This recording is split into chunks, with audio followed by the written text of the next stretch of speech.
just waiting for the change. Keep my head down low, let the wind take hold. Hi, I'm Jay Fallon. Thanks for listening to The Slippery Slope. Well, today is the 25th of October, 2024. Tomorrow, Queensland votes, okay? We're looking at most likely the end of the Labor Party, who have ruled the roost for, I think it's been 9 years now. And it's probably most likely that the LNP will come into power. However, there's a couple of things. There's one big issue that's come about, and I got to say I'm extremely disappointed with the way this has gone. Extremely disappointed, disgusted in the stance that a couple of people have taken, or the lack of a stance, the lack of a backbone that people have taken. Some of these MPs have taken, all because they want power. They are more concerned with the vote and more concerned with losing rather than standing for righteousness, rather than standing for any or having any kind of moral, ethical backbone. We've got MPs, we've got people who want to be MPs who they are just standing for nothing, therefore they will fall for anything. You cannot trust people like this who will just go on the winds of whatever the public opinion may or may not be. They get a little bit of pressure coming about, a little bit of questioning from someone. They think, oh, well, maybe this isn't the popular view, but so we'll change our mind depending on what the popular view is at the moment. So I'm talking about the abortion issue. Just to be upfront, so you know, I am against abortion. Don't agree with it at all. As a Christian, I think I don't understand how other Christians, people who actually call themselves Christians, I don't understand how you can support abortion. I don't understand it at all. I've heard the arguments.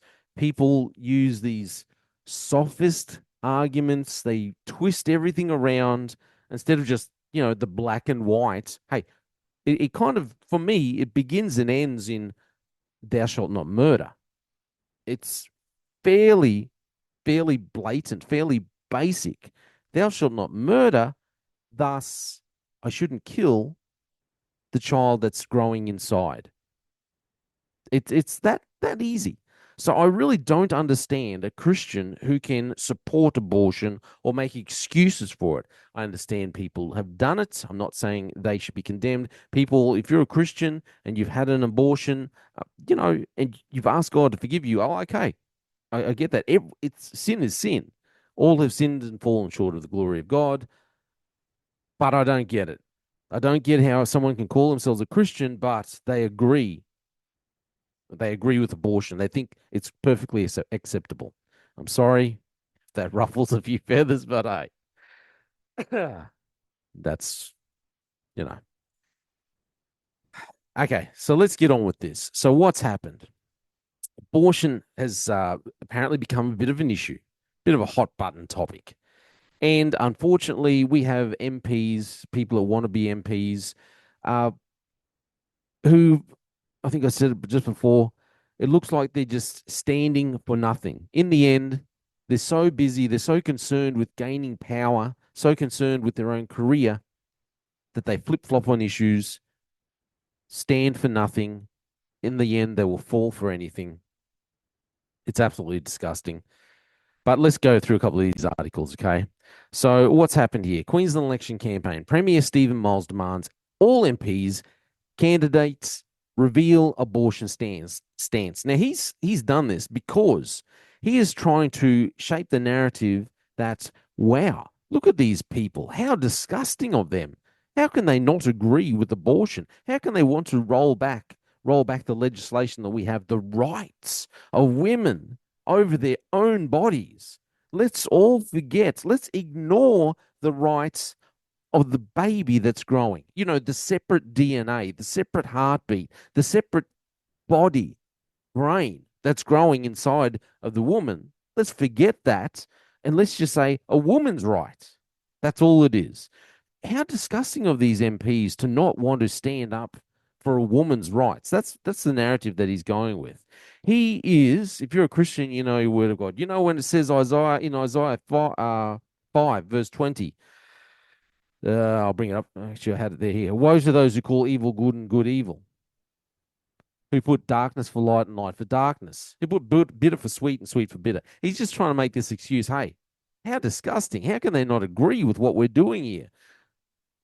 So Labor's launched a major crusade. It comes as pro-life LNP candidate Freya Ostapovich, who declared she wanted abortion laws changed, is committed to the party's promise not to amend the rules. Opposition leader David Crisafulli has declared. So it would seem, because I'm gonna play this audio later on. I might put it up separately, but she says in this audio, I think it was a bit of an ambush, that she doesn't agree with abortion. She doesn't like this, how children who are born alive after undergoing an attempted abortion, they are then now in here in Queensland, they are allowed to die on the operating table. Absolutely disgusting. She wants that pulled back. That's what she said, rolled back. But now it looks like she might have changed her mind. Standing for nothing. She'll fall for anything. You can't trust her. Goes on.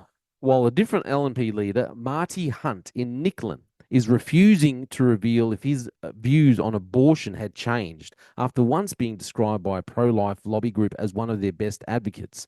I would say, Marty Hunt in Nicklin, if you don't agree with abortion, stand up and say you don't agree with it. Actually, stand for something. Stand up and put it all on the line. Don't be gutless. Keep going. Abortion flared up as an election issue last week after LNP MPs, including Tony Perrott and John Kraus, that's from Gympie and Scenic Rim, in recent weeks voiced anti-abortion views in candidate forums. Good on him. Mr. Chris Foley has since been asked more than 130 questions on the abortion, including if he will break with convention and deny his party room a conscience vote on matters of life. He has repeatedly asserted there will be no change to Queensland laws. Go on to another article here. This is what's happened with Robbie Casa. Okay. He's had a backflip. Abortion. Qatar dumps threat to change law, it says. Okay. So the Qatar's Australian Party has shelved its vow to force a vote on repealing abortion laws, a stunning about face that will reshape the dying days of the election race. In the latest twist of a saga that's dominated the campaign, party leader Robbie Katter softened his threat. Softened. Well, great way to have a backbone there, Katter. I thought you had more. I thought you were from the bush. I thought you actually stood up for something. Coward.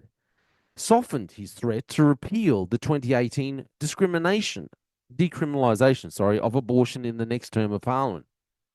He would instead focus on reintroducing a bill scuttled by the government this year that would force clinicians to care for babies. Imagine, to care for babies born alive as a result of a failed termination of pregnancy.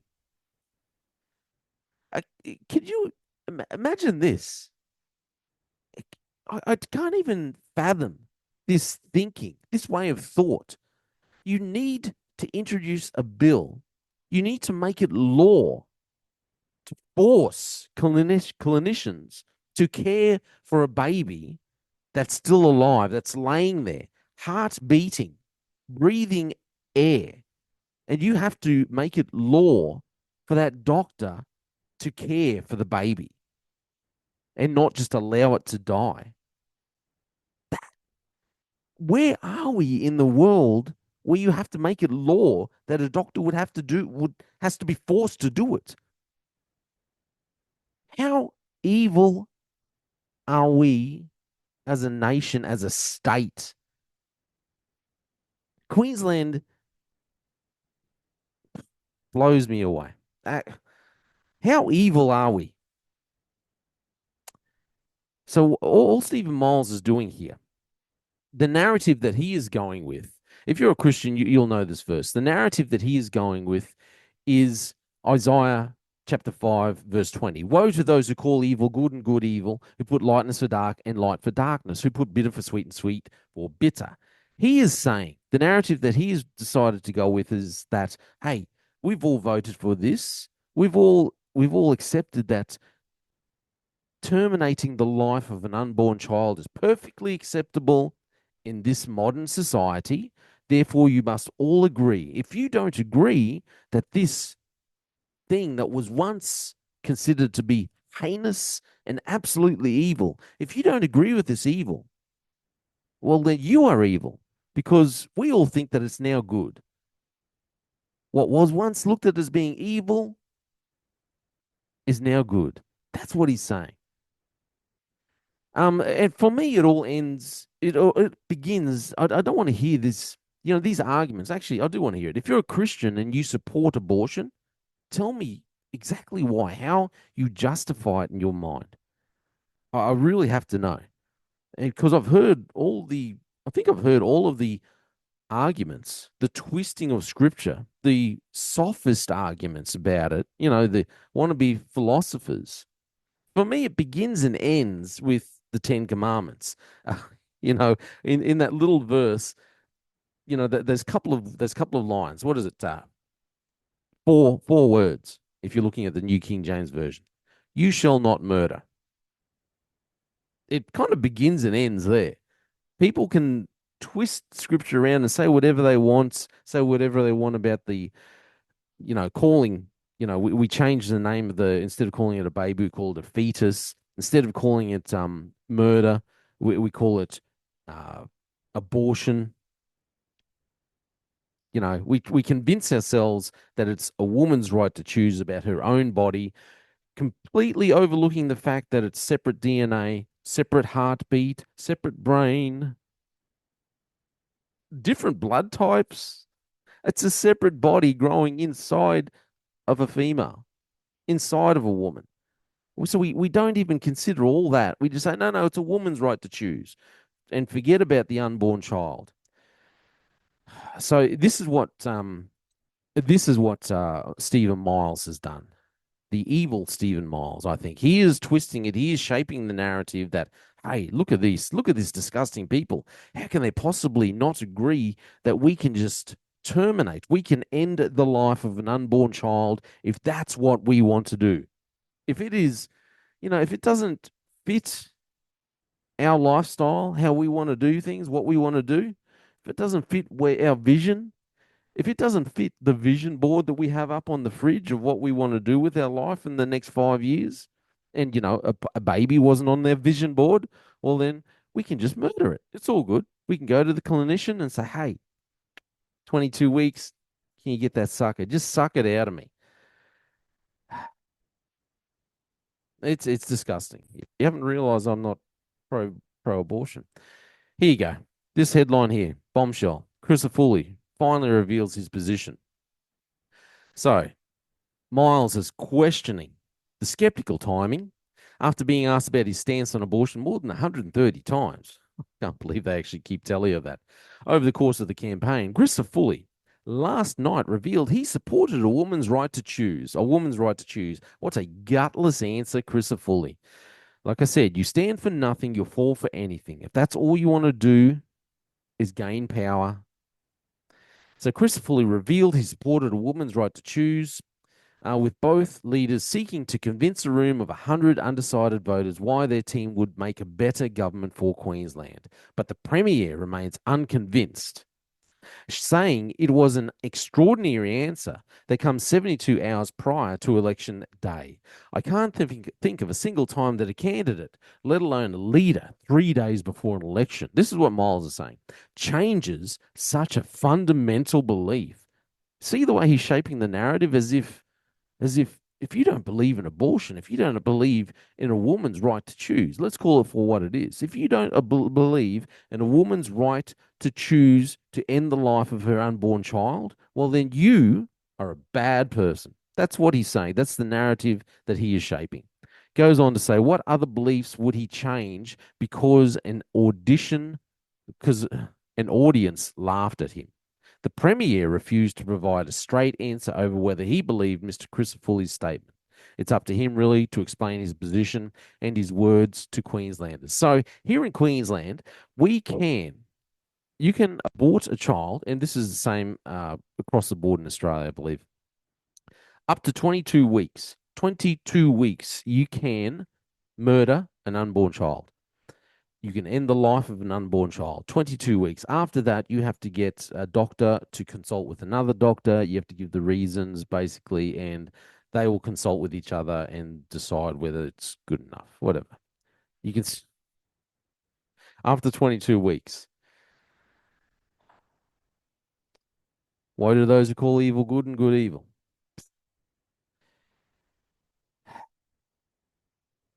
Exodus chapter 20, 10 Commandments, verse 13. You shall not murder.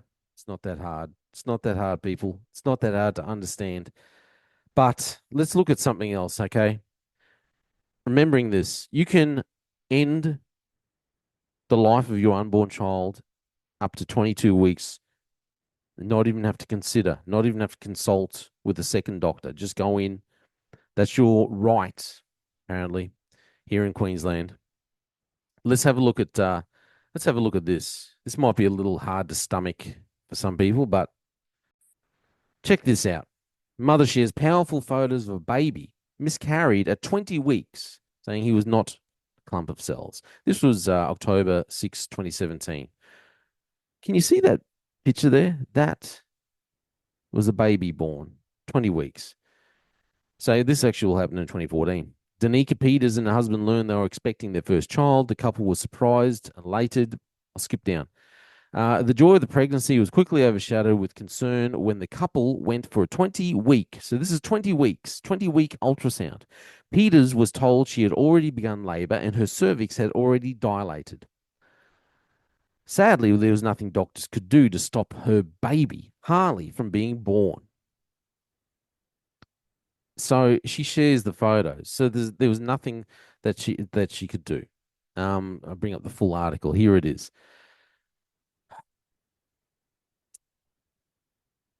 At 20 weeks, so it's talking about this, okay? And they've put photos of her, of the baby born. So on Saturday, March 28th, Peters delivered Harley, who lived for 2 hours and 20 minutes outside. 2 hours and 20 minutes. This is the baby who was born at 20 weeks, roughly 20 weeks, okay? So 2 hours and 20 minutes, the baby lived outside of the womb before he passed away. Peters described seeing his perfectly formed face and body, and she treasures the moments her family had with him. He was so perfect in every way, looked just like his daddy, every part of him perfectly developed. He lived for 2 hours and 20 minutes. Uh, wow. This is hard to look at. It's hard to read. Harley born, 20 weeks old.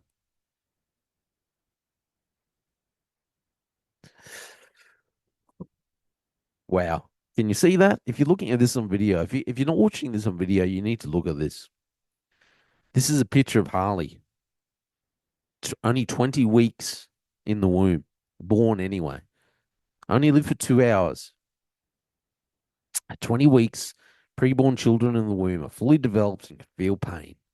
At this stage, babies are active in the womb and they can stretch, kick, and suck their thumbs. However, the most prevalent abortion procedure used at this stage is the dilation and evacuation procedure, during which the abortionist dismembers a preborn child limb from torso. Former abortionist Dr. Anthony Levitino describes the DNA abortion procedure below. I'm not even going through there. Wow. So that was a child, 20 weeks. 20 weeks. Look at, there you go. I think it's just disgusting.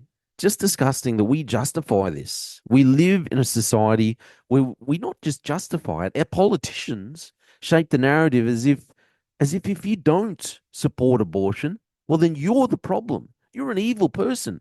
How antiquated of you that you could not support a woman's right to end the life of her child. Our politicians can't stand up. They are too busy worrying about their own fight for power. Like I said, they stand for nothing and they will fall for anything. It's absolutely disgusting. Absolutely disgusting. Look, I don't agree with LNP, the Labor government at all. But this stance by, or lack of a stance by the LNP, just filth. You disgust me. That's all I can say. Let me know what you think. I'm Jay Fallon. Sorry for crying. I'm Jay Fallon. Thanks for listening to The Slippery Slope. And say it isn't real. And please don't go away. Just give me one more day. What if I could? What if I could turn back time? I'd make you smile again. And if I could unbreak your heart, and we could start again. What if I could? What if I could turn back time? I'd make you smile again. And if I could unbreak your heart, and we could start again. We could start again. We could start again. We could start again.